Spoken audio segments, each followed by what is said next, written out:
Good morning guys. എല്ലാവരും തിരക്കിലായിരിക്കല്ലേ? ഞാൻ ഇന്ന് ഗോതമ്പ് അട ഉണ്ടാക്കാനുള്ള പരിപാടിയാണ് കേട്ടോ. നമ്മൾ ദോശക്കല്ലിൽ നന്നായി ചുട്ടെടുക്കാൻ പോവാണ്. അപ്പോൾ പതിവ് വെച്ചാൽ ആവിയിൽ വേവിക്കലാണ്. അപ്പോൾ ഇന്ന് നമുക്കൊന്ന് മാറ്റി നോക്കാം. നമുക്ക് ദോശക്കല്ലിൽ ചുട്ടെടുത്ത് നോക്കാം കേട്ടോ. അപ്പോൾ ഞാൻ ഇതുപോലെ ഇടയ്ക്കിടയ്ക്ക് ചെയ്യാറുണ്ട്. ഇതാ 3-4 റെഡിയാക്കി വെച്ചിട്ടുണ്ടായിരുന്നു. അപ്പോൾ ഒന്ന് ഇതാ വെന്ത് കിട്ടിയിട്ടുണ്ട് കേട്ടോ. ഇവിടെ നല്ലപോലെ വെന്തിട്ടുണ്ട്. എന്തായാലും പൊളിയാണ്. അപ്പോൾ നിങ്ങളും ഇങ്ങനെ ഗോതമ്പ് പൊടിയും കൊണ്ട് ഇങ്ങനെ ദോശക്കല്ലിൽ ചുട്ടെടുത്ത് നോക്കുക കേട്ടോ. നമുക്ക് നല്ല ഇഷ്ടമാണ്.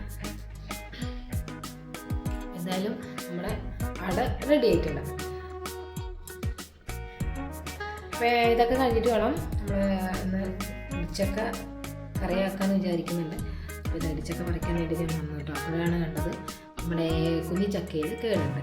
അപ്പോൾ നമുക്കത് തന്നെ പറിച്ച് നോക്കാം.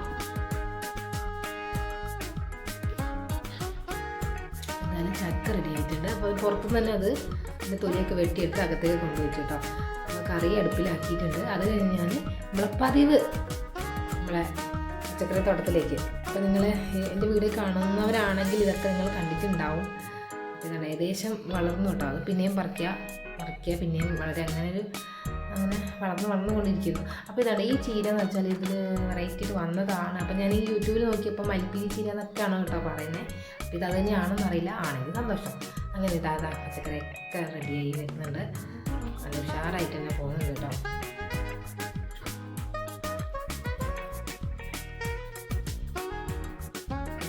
തക്കാളിയൊക്കെ പൂവിട്ടിട്ടുണ്ടായിരുന്നു കേട്ടോ.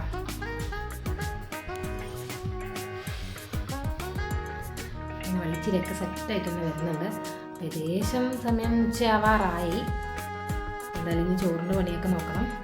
ചോറൊക്കെ റെഡി ആയിട്ടോ. അപ്പോൾ ഇന്ന് നമ്മളെ ചക്കക്കറി, രസം, പാങ്ങക്കൊണ്ടാട്ടം ഇതൊക്കെയാണ് ഇന്ന് ഉച്ചയ്ക്ക് ചോറിന്. അപ്പോൾ എന്തായാലും ഞാൻ കഴിക്കാൻ പോവാണ് കേട്ടോ. അപ്പം ഞാൻ അടുത്ത വീഡിയോ കാണാവേ. ടാറ്റാ.